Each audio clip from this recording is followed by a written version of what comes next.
Tussen de gezellige dorpskern van het kasteelendorp Baarlo aan de Maas tegenover kasteel De Berkt ligt een uniek vakantieverblijf. Hier kunt u nog genieten van een weldadige rust en ruimte.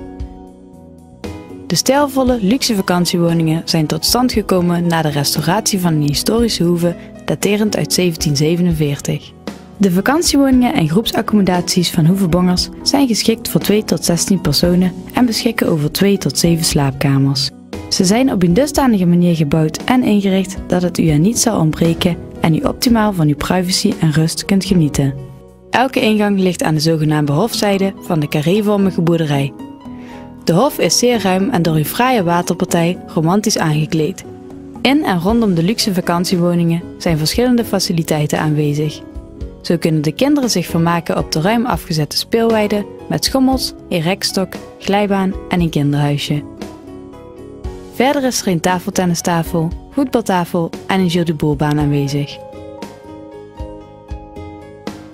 Hoeve Bongers beschikt niet alleen over een recreatief karakter, maar bedient ook de zakelijke markt met haar stijlvolle woningen, die gebruikt kunnen worden voor vergaderingen, trainingen, workshops en andere zakelijke bijeenkomsten.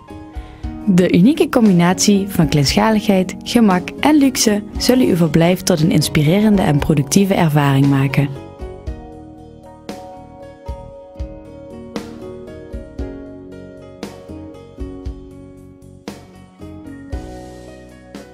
Hoeve Bongers is gelegen op een markante plek met een lange historie en dat proef je.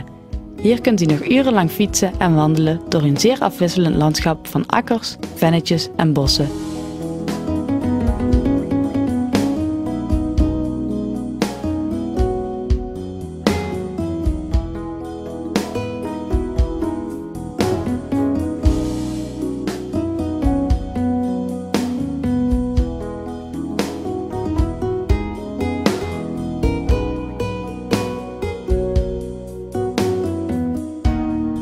Het echte vakantiegevoel beleven en graag even helemaal uit willen zijn, dan moet u eens naar Hoeve Bongers in Baarlo komen.